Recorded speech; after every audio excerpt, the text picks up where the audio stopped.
What is up, everybody? Luke Film Boss here, and today I'm going to be reviewing Thor: The Dark World. This was the movie that ruined Marvel's perfect slate up until Phase 4, or actually up until Captain Marvel came out. This was the singular bad film in a series of decent to really good films. And it's kind of funny, honestly. From the very get-go, this movie is just boring. It's dumb, it's unoriginal.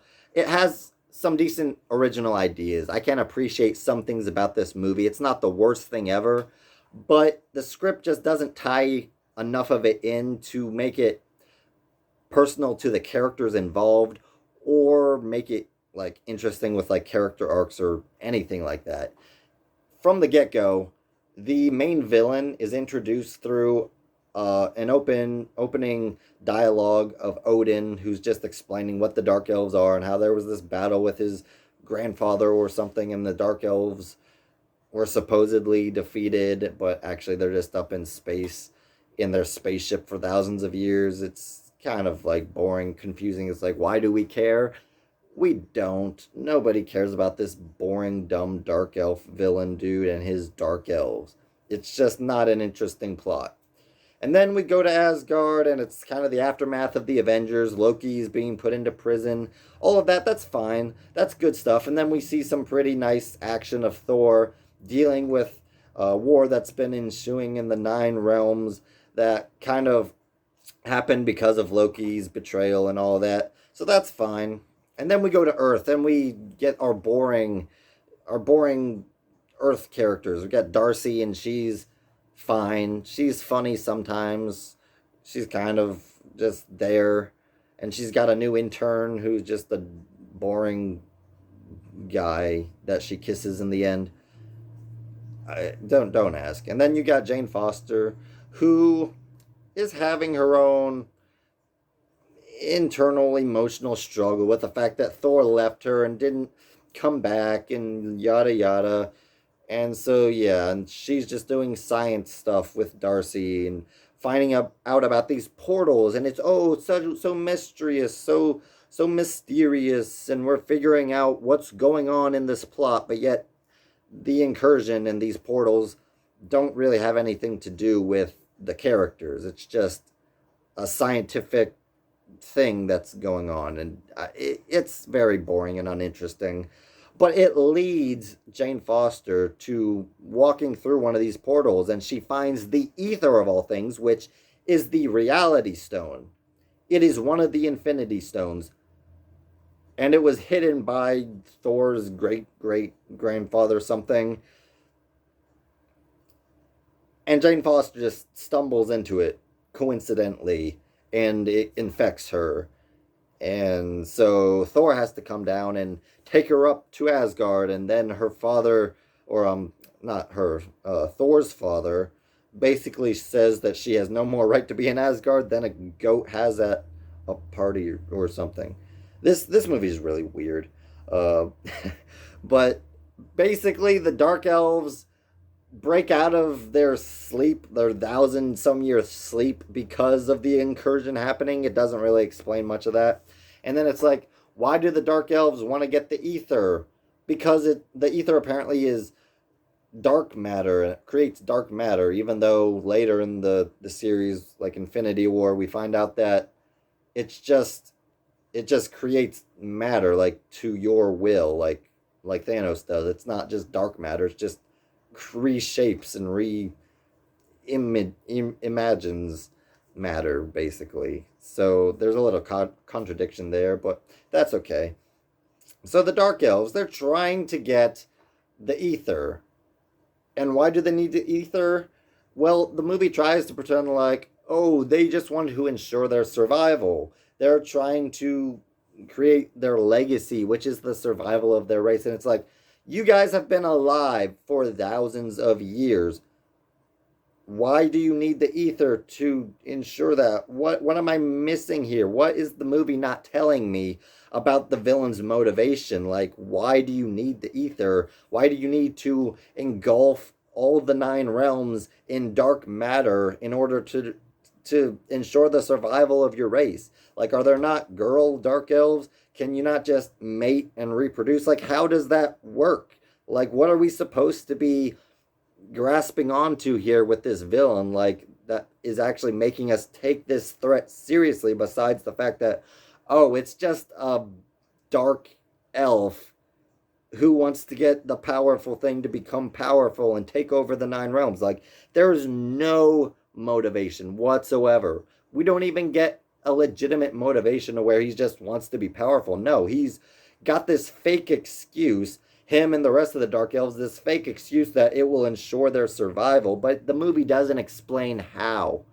It's really sloppy writing.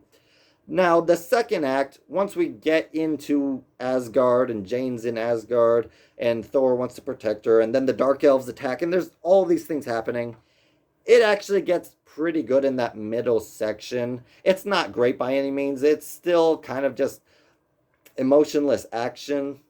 But then we do get the death of Thor's mom, which is a decent turn of events. Like, it's still, like, I don't care enough about Thor's mom or even about any character besides Loki in this movie. Like, I care about Thor as a character, especially in the first film, but I really don't in this film. Like, I just could care less about him in this movie. Loki is a good character in this film. I give this movie that. I did enjoy Loki, especially like the whole Loki breakout, like where Thor is teaming up with Loki and all the banter that they have and the action with Loki and all of that. That's good writing. There were some good emotional moments with Thor and Loki, but Loki's not the main focus of this movie.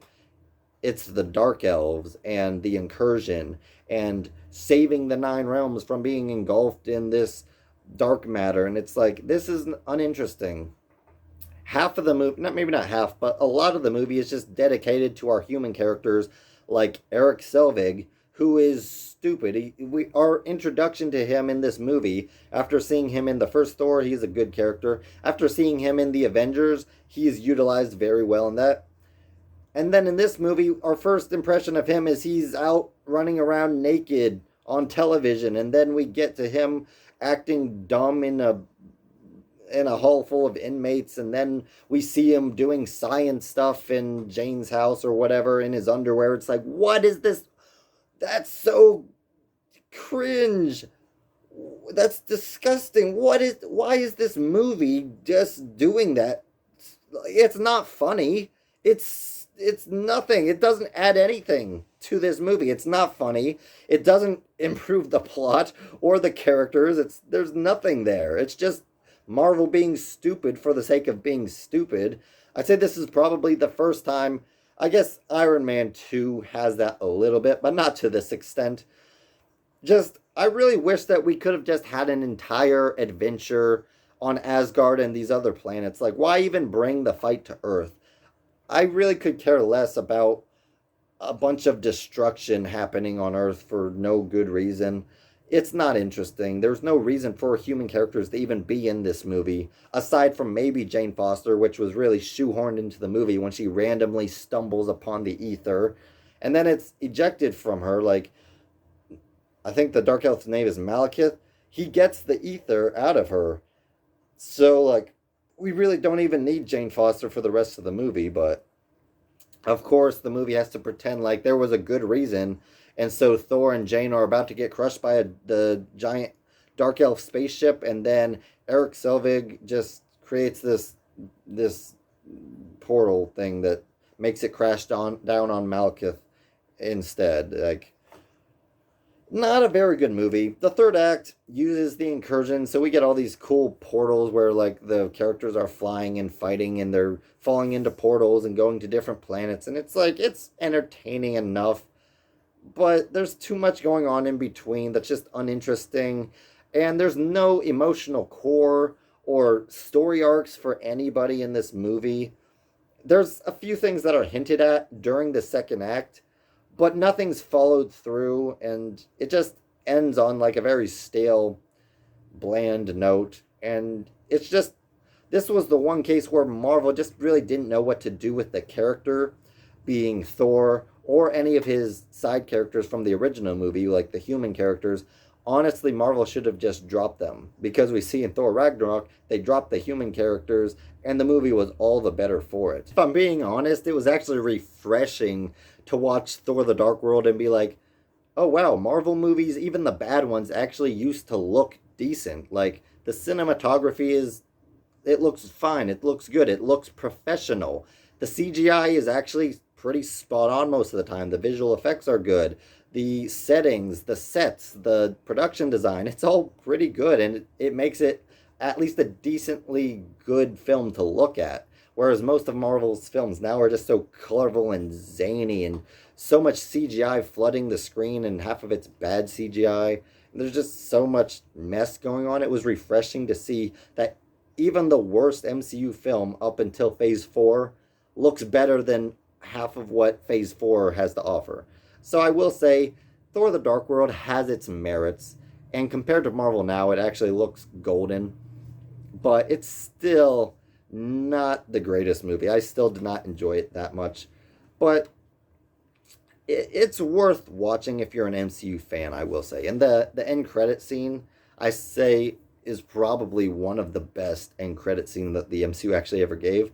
I do think that end credit scenes are kind of cheap ways to get people excited for the next film, but it used to work very well. And this was one very solid case where it used events that happened in the movie and then set it up for, in this case, for Guardians of the Galaxy and Infinity War. So those are my thoughts on Thor the Dark World. I give it an overall score of 50%. It's like I said, a mixed bag. It's like split right down in the middle. Half is good, half is bad. You put it together and it just leaves a bad taste in your mouth. But it's not the worst thing Marvel has come out with. Thank you all for watching. Please like, comment, and subscribe, and hit that notification bell to help you be on the lookout for more videos from Luke Film Boss.